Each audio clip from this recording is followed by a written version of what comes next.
हाँ, तो आज हम पढ़ने जा रहे हैं डेवलपमेंट ऑफ मेल गैमेटोफाइट, यानी जो पीछे वाले जो अपने एपिसोड आ रहे थे वहां हमने पोलन ग्रेन के स्ट्रक्चर के बारे में पढ़ा था, वहां तक पढ़ लिया। अब हम डेवलपमेंट ऑफ मेल गैमेटोफाइट के अंदर जैसे ही एक सिंगल पोलन ग्रेन ले लिया, इसके विभिन्न भागों को नामांकित कर दिया।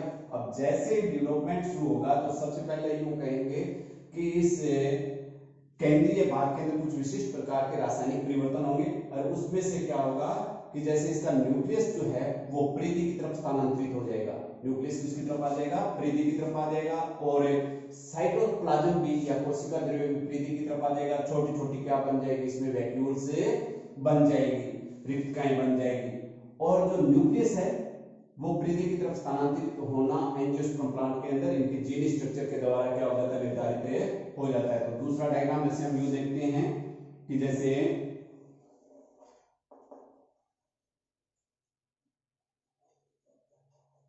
नामांकन बार बार नहीं करेंगे। ये एक इसमें वैक्यूल बन गई और ये साइटोप्लाज्म इसके परिधीय भाग की तरफ सेंटर में नहीं बनाएंगे। ये खास बात होगी कि इसका जो साइटोप्लाज्म है परिधि की तरफ स्थानांतरित हो जाएगा। और न्यूक्लियस जो होगा ये एगुणित है, तो एगुणित होने के कारण इसमें अब कौन सा विभाजन होगा? समसूत्री विभाजन होने से पहले इसमें एक स्पाइंडल या तंतु का निर्माण हो जाएगा।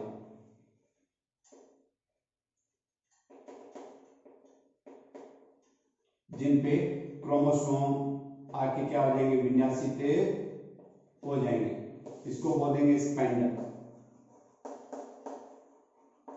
ट्यूबुलिन प्रोटीन के द्वारा बना होगा और ये इसकी वैक्यूल होगी, रिक्तिका होगी। ये परिधीय भाग की तरफ साइटोप्लाज्म हो गया। बी नंबर डायग्राम हो गया अपना। इसके बाद में क्या होगा कि जैसे ही इसका जो न्यूक्लियस है समसूत्री विभाजन करके ये दो केंद्रकों में क्या हो जाएगा? बंट जाएगा।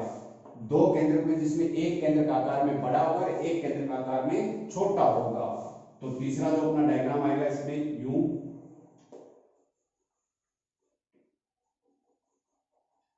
बड़ा जो केंद्रक होगा वो केंद्रीय भाग की तरफ बनेगा और जो छोटा जो केंद्रक होगा वो परिधीय भाग की तरफ बनेगा। और साइटोप्लाज्म परिधि की तरफ होगा और छोटी छोटी इनके चारों तरफ क्या बन जाएगी? वैक्यूलें बन जाएगी। तो जैसे ही पोलन ग्रैंड के न्यूक्लियस में समसूत्री माइटोसिस हुआ, माइटोसिस होते ही एक न्यूक्लियस कितने में बन गया? दो न्यूक्लियस का निर्माण हो गया।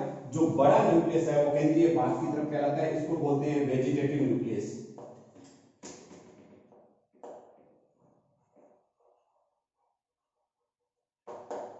वेजिटेटिव न्यूक्लियस या इसको ट्यूब न्यूक्लियस भी बोलते हैं। Tube nucleus. और परिधीय भाग की तरफ जो न्यूक्लियस है उसको जेनरेटिव न्यूक्लियस या जनन केंद्र।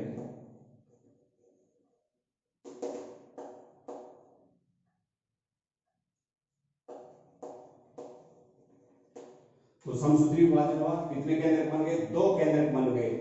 बड़ा जो केंद्रक है वो पोलन ग्रैंड के केंद्रीय भाग की तरफ, जिसको हम क्या बोलते हैं? वेजिटेटिव न्यूक्लियस बोलते हैं, इकाई केंद्रक बोल देंगे या ट्यूब न्यूक्लियस। और दूसरा जो छोटा केंद्रक है वो परिधि की तरफ रह जाएगा, जेनरेटिव न्यूक्लियस। इसके बाद में जो 3 नंबर जो डायग्राम कंप्लीट हुआ, 4 नंबर जो आएगा उसके अंदर हम कहेंगे कि इस न्यूक्लियस के चारों तरफ सेल वॉल का निर्माण होना शुरू हो जाएगा।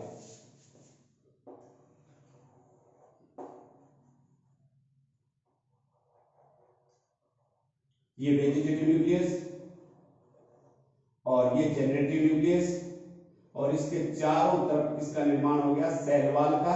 और साइटोप्लाज्म भी इस न्यूक्लियस के चारों तरफ केंद्रित हो जाएगा। जेनरेटिव न्यूक्लियस के चारों तरफ क्या इकट्ठा हो जाएगा? कोशिका द्रव्य इकट्ठा हो जाएगा, सेल वॉल का निर्माण हो जाएगा। इसको बोल देंगे वेजिटेटिव न्यूक्लियस।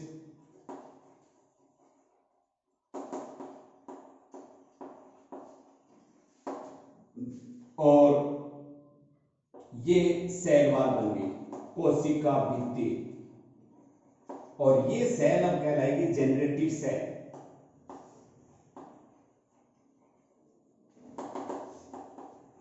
और इसके अंदर जो केंद्रक है उसको बोलेंगे जेनरेटिव न्यूक्लियस, जनन केंद्र।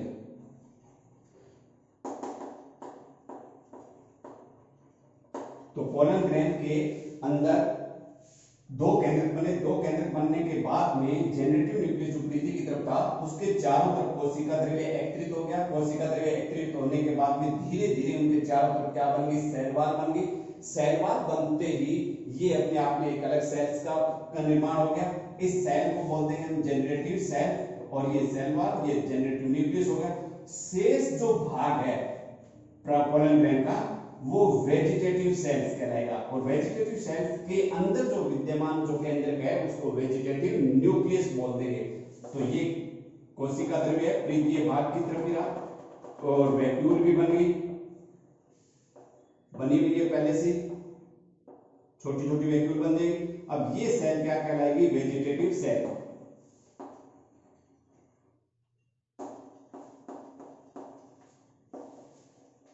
वेजिटेटिव सेल्स और जनरेटिव सेल्स। इसके बाद में जो अपना आगे डायग्राम आएगा 4 नंबर हो गया ये। दूसरा जो अब यू बनाएंगे,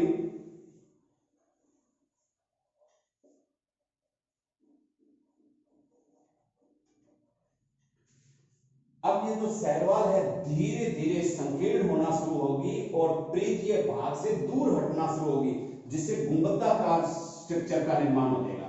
ऐसे गुंबदनुमा बन जाएगी और इसके बीच में न्यूक्लियस है और ये इसका वेजिटेटिव न्यूक्लियस हो गया, आकार में बड़ा बनाएंगे। साइटोप्लाज्म को प्रीति की तरफ आप रखेंगे, वैक्यूल्स भी प्रीति की तरफ रखेंगे और इनको नामांकन करते हैं तो यहीं से कर देते हैं, जैसे वेजिटेटिव सेल्स है तो ये भाग क्या कहलाएगा, वेजिटेटिव सेल्स। फिर आता है वेजिटेटिव न्यूक्लियस, ये रहा अपना वेजिटेटिव न्यूक्लियस।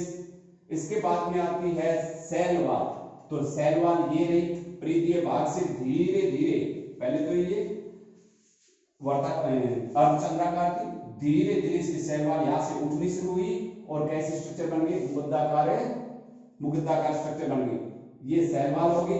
अब ये जो अपनी सेल है, इस सेल को हम क्या कहेंगे, जनरेटिव सेल्स। इसके अंदर जो न्यूक्लियस है उसको क्या बोलते हैं, जनरेटिव न्यूक्लियस। अंत में क्या होगा कि ये जो सेल वॉल है धीरे धीरे ऊपर उठना शुरू हुई, मुग्धाकार संरचना होगी, जनरेटिव सेल्स धीरे धीरे प्रीति से दूर हटना शुरू हुई और अंत में ये प्रीतीय भाग को छोड़ के और इसके अंदर अपने आप को एक स्वतंत्र सेल का क्या कर लेगी, निर्माण कर लेगी।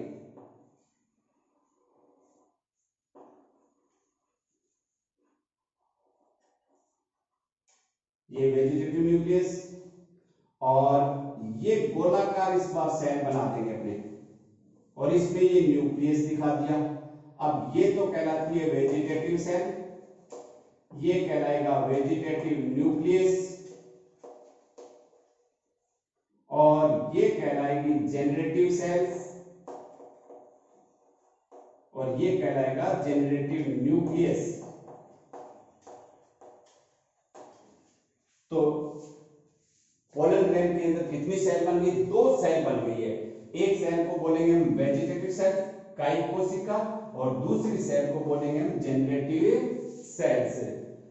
तो दोबारा यहां से डेवलपमेंट और देख लेते हैं। सिंगल पोलन ग्रेन लिया, पोलन ग्रेन को डेवलपमेंट ऑफ मेल गैमेटोफाइट की कौन सी कोशिका बोलते हैं, प्रथम कोशिका बोलते हैं। इसी कोशिका के अंदर समसूत्री विभाजन होने से पूर्व, न्यूक्लियस में समसूत्री विभाजन होने से पूर्व कुछ विशिष्ट प्रकार के रासायनिक परिवर्तन होंगे। वो रासायनिक परिवर्तन क्या होगा कि इसका साइटोप्लाज्म है वो प्रीतीय भाग की तरफ क्या हो जाता है, स्थानांतरित हो जाता है और प्रीतीय भाग की तरफ क्या बनने शुरू हो जाएगी, वैक्यूल या रिक्तिका बन जाएगी, जिसके अंदर सेल भरा रहेगा।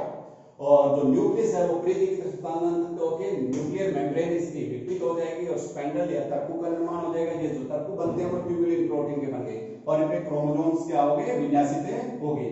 इसके बाद में धीरे धीरे ये जो स्पेंडल या तर्कु है 2 भागों में विभाजित हो गया, जिससे एक आकार में बड़ा न्यूक्लियस और दूसरा केंद्रक आकार में छोटा। बड़ा न्यूक्लियस है उसको वेजिटेटिव न्यूक्लियस जो पोलन ग्रेन के केंद्रीय भाग में, दूसरा जो छोटा न्यूक्लियस है उसको बोलेंगे जनरेटिव न्यूक्लियस, जो पोलन ग्रेन के किस भाग पे होगा, प्रीतीय भाग की तरफ होगा और वैक्यूल्स वगैरह बन जाएंगे, रिक्तिकाएं बन जाएंगी। इसके बाद में हमने कहा कि वेजिटेटिव न्यूक्लियस तो केंद्रीय सेंट्रल पार्ट्स के अंदर है, वेजिटेटिव न्यूक्लियस प्रीतिय भाग की तरफ है। इस वेजिटेटिव न्यूक्लियस के चारों तरफ साइटोप्लाज्म या कोशिका द्रव्य क्या हो जाएगा, एकत्रित हो जाएगा। कोशिका द्रव्य एकत्रित होने के बाद में धीरे धीरे इनके चारों तरफ किसका निर्माण हो जाएगा, सेल वॉल का निर्माण हो जाएगा। सेल वॉल का निर्माण होने के कारण ये स्वतंत्र सेल्स कहलाएंगे, जिसको हम बोलते हैं जनरेटिव सेल्स। और शेष जो संरचना है वो कौन सी सेल कहलाती है, वेजिटेटिव सेल्स, और जिसमें जो न्यूक्लियस है वो वेजिटेटिव न्यूक्लियस। इसके बाद में क्या होगा कि धीरे धीरे जनरेटिव सेल जो है इसकी सेल वॉल ऊपर की तरफ उठनी शुरू होगी या प्रीति से केंद्रीय भाग की तरफ उठनी शुरू होगी और मुकुटाकार संरचना का क्या कर लेगी, निर्माण कर लेगी। और इस सेल को भी वही generative cell, generative nucleus, vegetative nucleus और वेजिटेटिव सेल्स। इसके बाद में धीरे धीरे जनरेटिव सेल्स प्रीतिय भाग से पूर्ण रूप से क्या हो जाती है, पृथक हो जाएगी। पृथक होने के बाद में इसके चारों तरफ इसकी स्वतंत्र सेल वॉल बन जाती है और ये सेल क्या कहलाएगी, जनरेटिव सेल। और इसके अंदर कौन सा न्यूक्लियस, जनरेटिव न्यूक्लियस। तो यहाँ जो दो प्रकार की कोशिकाएं बनी है, कायिक कोशिका और जनन कोशिका। इनमें कायिक कोशिका आकार में बड़ी है और जनन कोशिका आकार में क्या है, छोटी है। अब दोनों जो वेजिटेटिव सेल्स और जनरेटिव सेल्स में जो परिवर्तन होगा वो ऐसे होगा। वेजिटेटिव सेल्स में देखते हैं सबसे पहले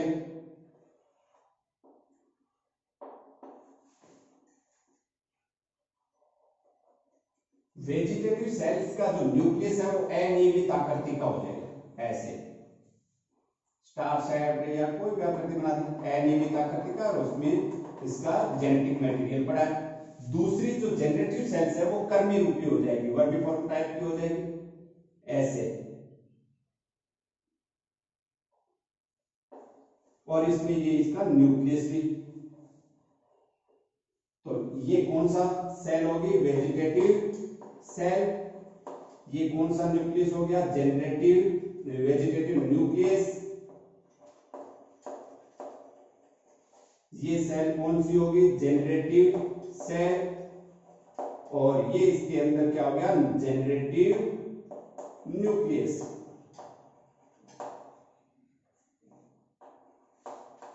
अब हम दोनों सेल्स के बारे में बताएंगे, वेजिटेटिव सेल्स और जनरेटिव सेल्स। कायिक जो कोशिका है वो आकार में बड़ी है और उसमें सबसे पहले जो न्यूक्लियस होता है वो गोलाकार आकृति का था। कैसे आकृति का था, गोलाकार आकृति का था। धीरे धीरे ये कैसी आकृति धारण कर लेता है, अनियमित आकृति धारण कर लेगा। एक जनरल सेल्स के अंदर जो ऑर्गन्स पाए जाते हैं, जैसे माइटोकॉन्ड्रिया है, गोल्गी है, ईआर है, आरएनए है, घुलनशील प्रोटीन है, कणीय प्रोटीन है, सभी प्रकार के पदार्थ इसके वेजिटेटिव सेल्स के अंदर पाए जाएंगे और सभी प्रकार के कोशिकांग भी इसमें पाए जाएंगे वेजिटेटिव सेल में। और सिर्फ परिवर्तन किसमें हुआ है कि इसका जो गोलाकार न्यूक्लियस था वो धीरे धीरे कैसी आकृति बना ली, अनियमित आकृति की। दूसरी बात करेंगे जनरेटिव सेल्स की। जनरेटिव सेल्स वेजिटेटिव सेल्स की तुलना में आकार में छोटी है और ये खास तौर से कैसी आकृति धारण कर लेगी, कर्मी रूपी या वर्मीफॉर्म आकृति धारण कर लेगी। एक जनरल सेल्स के अंदर पाए जाने वाले जो ऑर्गन्स होते हैं, जैसे माइटोकॉन्ड्रिया, ईआर, राइबोसोम, वो कोशिकाएं भी जनरेटिव सेल्स के अंदर पाए जाएंगे।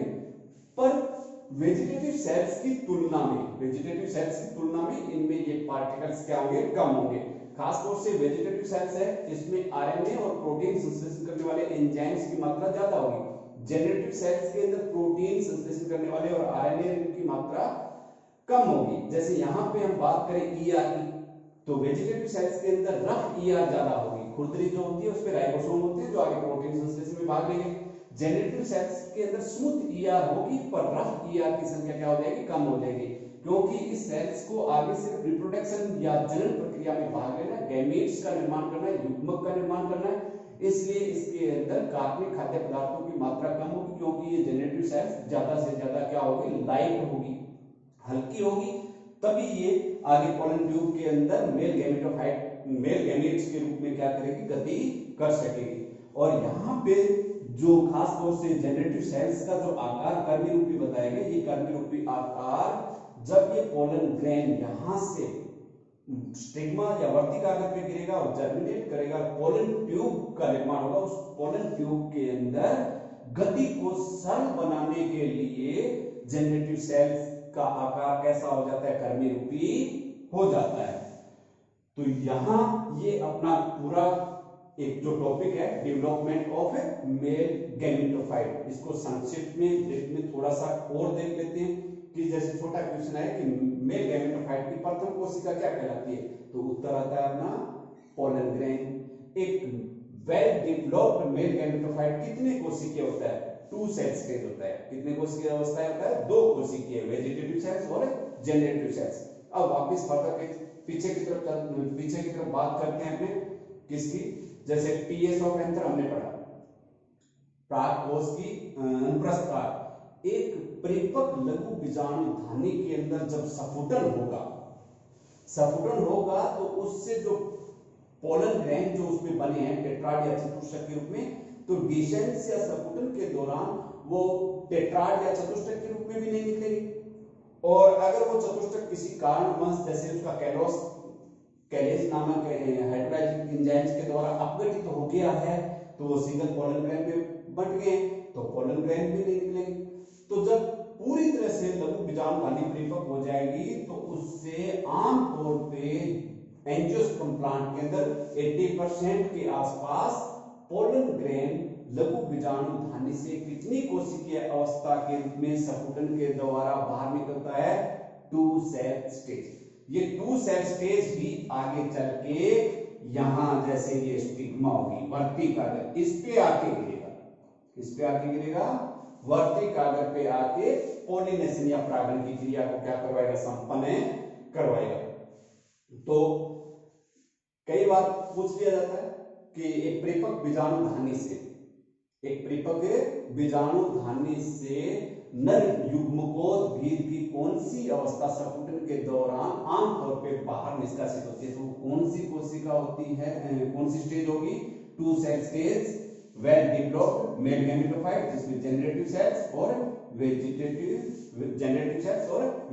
सेल्स से 2 कोशिकीय अवस्था के रूप में क्या होता है, बाहर निकलेगा। पोलन ग्रेन के रूप में बाहर नहीं निकलेगा, क्वाड्रेट टेट्राड या चतुष्टक के रूप में भी बाहर नहीं निकलेगा। ये जरूरी नहीं है कि निकलेगा, नहीं निकल सकते हैं, पर मोस्टली हम क्या बताएंगे, 2 सेल स्टेज के रूप में ही एक मैच्योर एंथर का क्या होता है, सफुटन होता है। इसके बाद में अपना टॉपिक आएगा डिसेंस ऑफ एंथर, प्राक कोश का सफुटन, वो यहीं पे करवा देते हैं, थोड़ा सा इनको रफ कर दिया।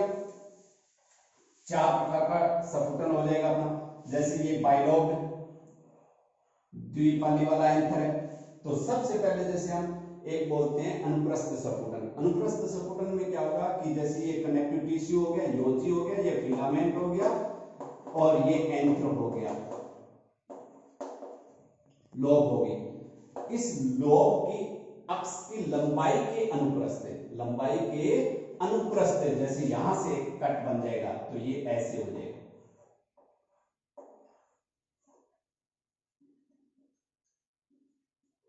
अनुप्रस्थ विभाजन से एंथर या एक मैच्योर प्राक कोश का क्या हो सकता है, सफुटन हो सकता है। दूसरा एक और आता है पोरी या छिद्र में। पोरी या छिद्र में की बात आती है तो इसके शीर्ष भाग पे छोटे छोटे 1-2 पोर्स या क्या बन जाते हैं, छिद्र बन जाते हैं। जैसे सी ट्यूब देते हैं ऐसे 4 लेने लिखा बना दिए ट्यूब कर देते हैं, ये पोर्स दिखा दिए, ऐसे छोटे छोटे क्या बन जाएंगे, पोर्स बन जाएंगे। जैसे दतुरे के अंदर जो एंथर या जो प्राक कोश है उसका सफुटन किस प्रकार का होता है, छिद्र में सफुटन हो गया। अगर इसकी कैप को यूं अनुप्रस्थ काटते हैं यानी इसकी लंबाई के अनुप्रस्थ काटे तो वो कौन सा हो गया, ट्रांसवर्स डिसेक्शन हो गया, अनुप्रस्थ सफुटन हो गया। फिर एक आता है कपाटीय सफुटन। कपाटीय सफुटन का अर्थ होता है कि लोब जो होगी इस लोब के ऊपर कपाट बन जाएंगे, ऐसे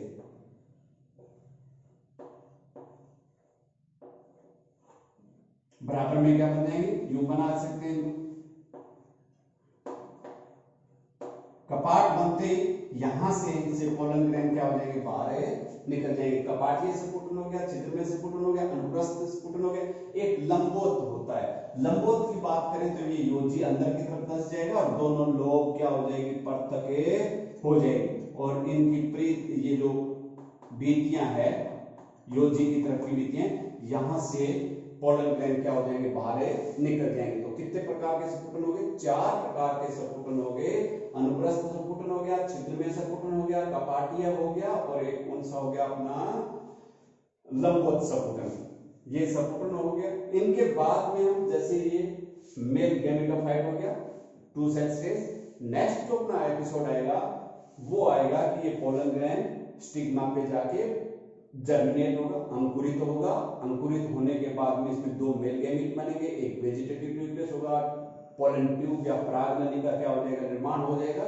तो नेक्स्ट एपिसोड आएगा, उसमें हमें जर्मिनेशन ऑफ पोलन ग्रैंड का क्या करेंगे, अध्ययन करेंगे। Thank you.